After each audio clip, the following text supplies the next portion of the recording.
Well, here's the 727-100. Just put up the overhead lockers. Heading up the cabin into the cockpit now.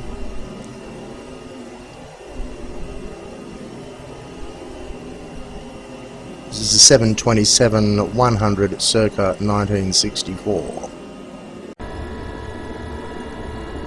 And here's the 707-300 circa 1961. We're walking down the cabin now towards the cockpit of this particular jet. Unfortunately, there is some sort of a grey artifact there, and I haven't been able to work out what it is.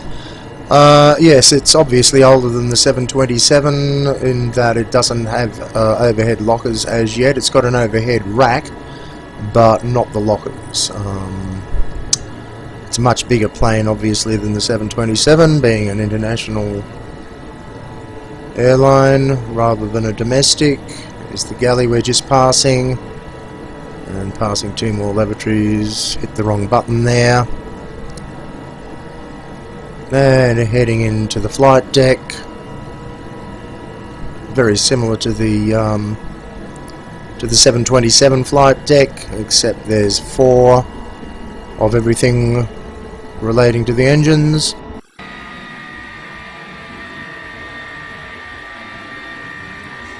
Starting to push back now. Unfortunately, the animations for the pushback trucks has not appeared in this video. Blasted nuisance, I can't work out why it is.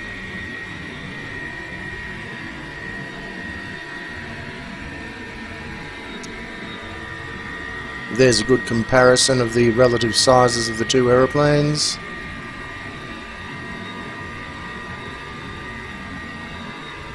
Quite a pretty livery, I think, is Pan Am. Probably because I recognise it most with respect to the early Boeing jets.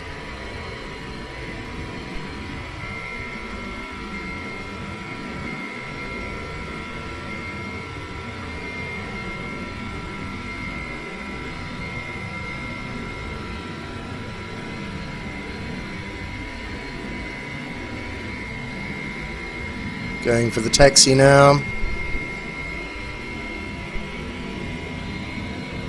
Bringing the 707 around in behind the 727.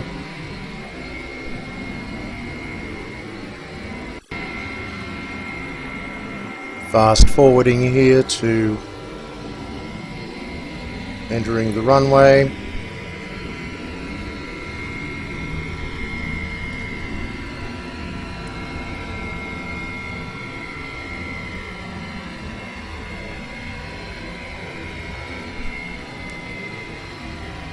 It's on 6 times zoom, and therefore the scenery in the background is quite hazy and irresolute as a result, but I prefer to have the planes in view crisply rather than the background.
Travelling to Perth from Melbourne Airport today with these two aeroplanes.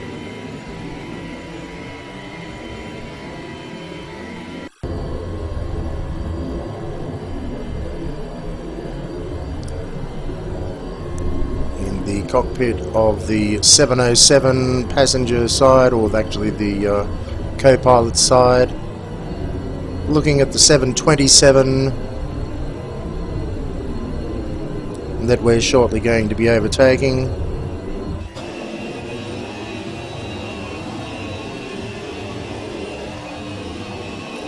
Pleasant day.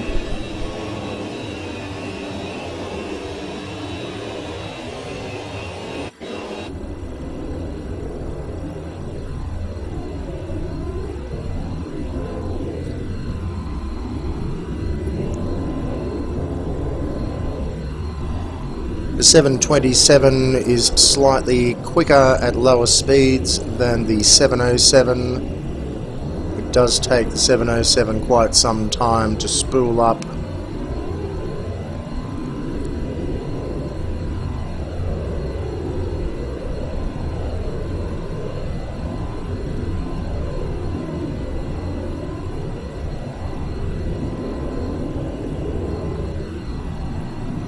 A little bit of turbulence.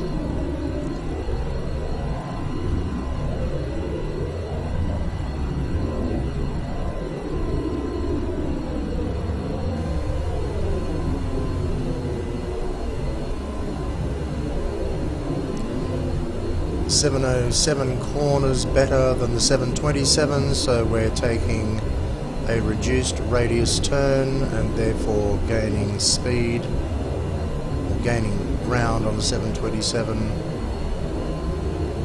quite well now.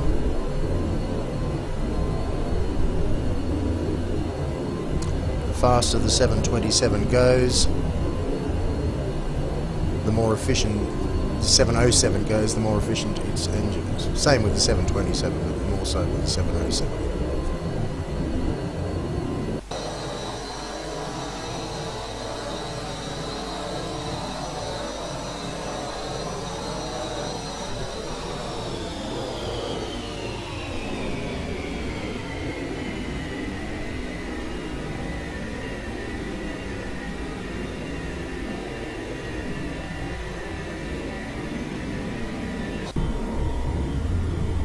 Some 3 hours later, I, during the trip, allowed the 727 to overtake. Because I wanted it to land first, I'm driving it as well, so I shouldn't refer to it in the third person. But then I realised that the 707 does not pull up as fast on landing as the 727, so I have to overtake the 727. I'm going a little too fast there. I put the flaps down and therefore created quite a bit of lift.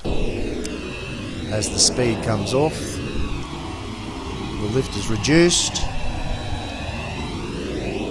I'm slowing up quite quickly, and the 727, which I'm in behind, is finding it quite difficult to match the speed, because I'm trying to stay as close by as I can.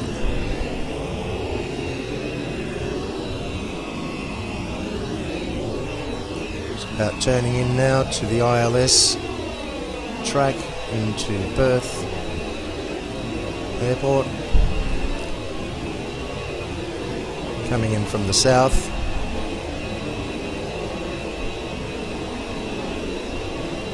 Again, the 707 corners better than the 727. As you can see, the 727 bulges out in its turning circle.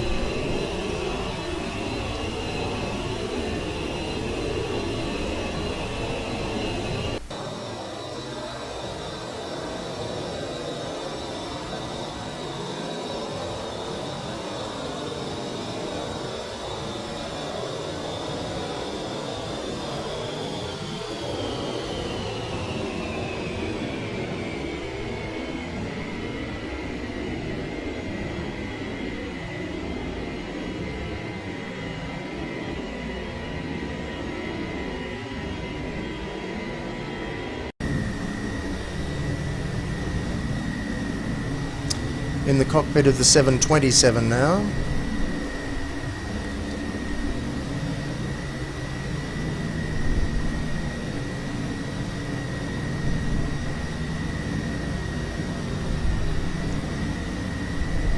we've intercepted the ILS beacon.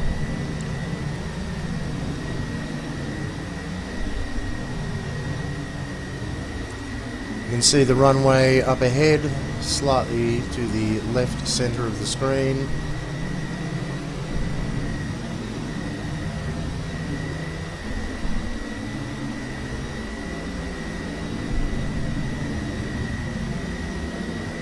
Rate of descent 1200 feet per minute. Airspeed 195 knots. Flap settings 15 degrees.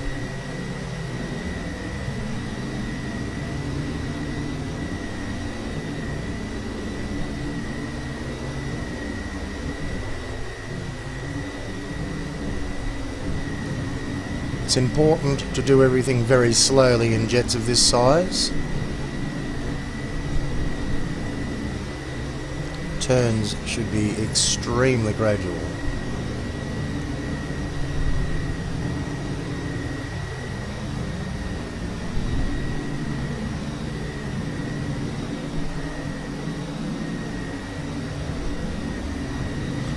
Otherwise one winds up with longitudinal oscillation, which is very difficult to pull back before one reaches the runway threshold. Lowering the speed substantially now to 140 knots for the 727, 145 knots for the 707. Cruising altitude here, or descent altitude here is 2,500 feet. We're going to put out the landing gear in both planes at this point.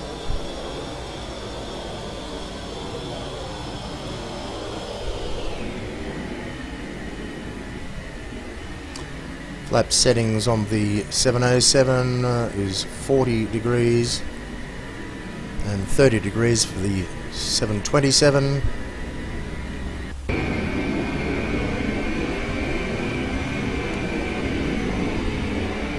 I've just employed another 5 degrees of flaps on the 727, which is the reason for the sudden gain in altitude.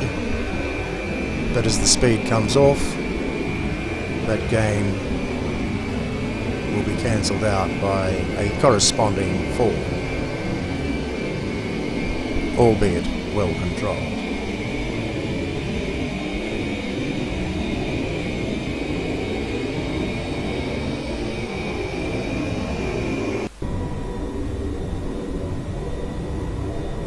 Clue what the name of those roads are down there, but it's interesting.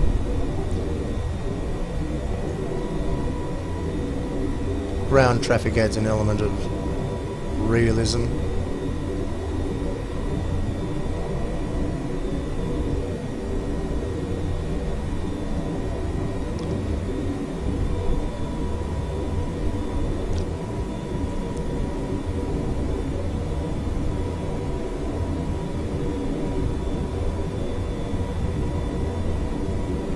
.300 feet per minute descent rate.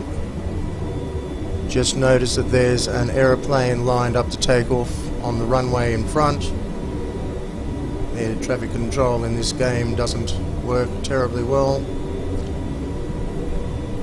so I'm going to have to go over the top of it. There's some sort of a skid mark in the air there. I don't know what that's all about anyway. Here we go. Just missed him. And in the 727, I just missed him again. So, we're down.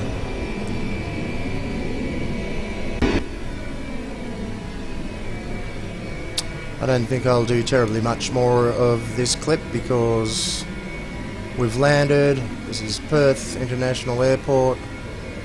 Trip time was 2 hours and 40 minutes. And